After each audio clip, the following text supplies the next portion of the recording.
Assalamualaikum warahmatullahi wabarakatuh. Perkenalkan, nama saya Nada Afrianisa dengan NIM 87203181-532, semester 5, Program Studi Pendidikan Ekonomi, Fakultas Ilmu Pendidikan, Universitas Pancasakti Bekasi. Dengan mata kuliah Ekonomi Syariah dan dosen pengampu yaitu Bapak Darmawan MM. Dalam kesempatan kali ini, saya akan menjelaskan tentang sejarah ekonomi Islam di zaman Rasulullah SAW beserta cara kita menyikapi hal tersebut dengan ekonomi Islam saat ini, serta menjelaskan mengenai peran negara dalam ekonomi Islam saat ini beserta contohnya. Sejarah ekonomi Islam di zaman Rasulullah Muhammad SAW sebagaimana berikut. Pada tahun 632 sampai 656 Masehi, tahap atau fase ini merupakan fase yang terjadi pada zaman Rasulullah SAW. Perkembangan pemikiran ekonomi pada masa ini memiliki intensitas yang tinggi pada periode Madinah. Hal ini dikarenakan pada periode Mekah, Rasulullah dan masyarakat Muslim masih belum sempat membangun perekonomian. Sebab pada periode Makkah, umat Islam masih disibukkan dengan dakwah awal Islam serta penuh dengan perjuangan mempertahankan diri dari represivitas dan intimidasi orang-orang Quraisy yang notabene belum bisa menerima agama Islam. Barulah perkembangan dan pembangunan tatanan kehidupan masyarakat Islam tersebut bisa direalisasikan pada periode Madinah, di mana poin pentingnya adalah umat Islam sudah mampu membangun sebuah peradaban masyarakat yang baik, sejahtera, dan beradab, atau yang dalam istilah sekarang disebut dengan masyarakat madani, yang juga ditandai dengan lahirnya Piagam Madinah sebagai konstitusi pertama dalam sejarah manusia.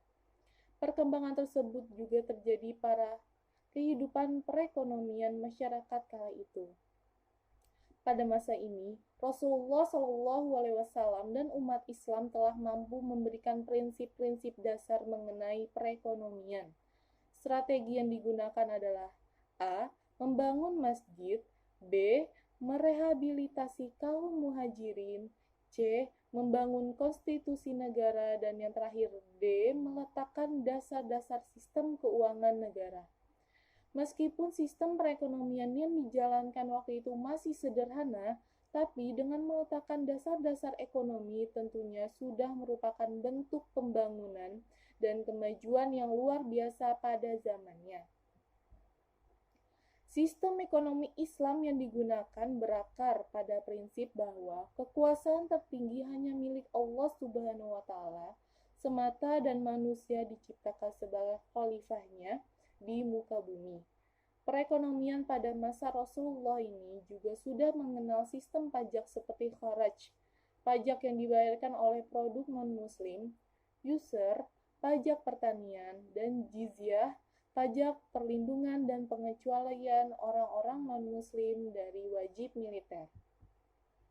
Di samping itu, pada masa ini juga sudah muncul ketentuan terkait zakat yang juga merupakan instrumen fiskal dalam distribusi pendapatan yang lebih merata, selain juga merupakan bagian daripada rukun Islam Baitul Mal sebagai lembaga keuangan yang digunakan untuk menyimpan ketersediaan harta serta untuk memenuhi kebutuhan pemerintahan dan masyarakat juga dibentuk pada masa ini.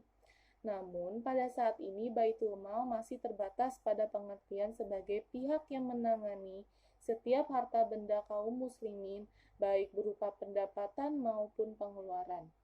Harta yang didapatkan juga masih belum banyak dan selalu habis dibagi-bagikan kepada kaum muslimin serta dibelanjakan untuk pemeliharaan urusan mereka.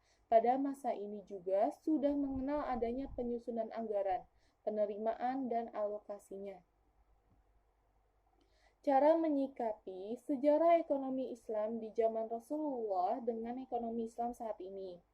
Tuntunan yang diajarkan Islam tentunya bukan hanya bagi umat Islam atau manusia secara individual, tetapi juga bagi manusia secara organisasional, berbangsa dan bernegara, dalam mencapai tujuan bersama, yaitu merealisasikan kesejahteraan dan dalam menghadapi berbagai tantangan.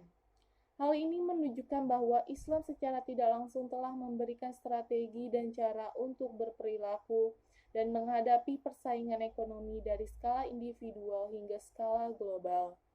Pandangan Islam yang selanjutnya dideskripsikan dalam ilmu ekonomi Islam berkaitan dengan strategi untuk menghadapi tantangan persaingan ekonomi di era MEA dapat ditemukan dari prinsip ekonomi Islam. Peran negara dalam ekonomi Islam saat ini. Dalam politik ekonomi Islam, negara bertugas dan bertanggung jawab untuk menegakkan keadilan dalam ekonomi. Tugas lainnya yang sangat urgen adalah mencegah terjadinya kezaliman dengan berbagai bentuknya dan wajib menindak para pelanggar hukum di bidang ekonomi.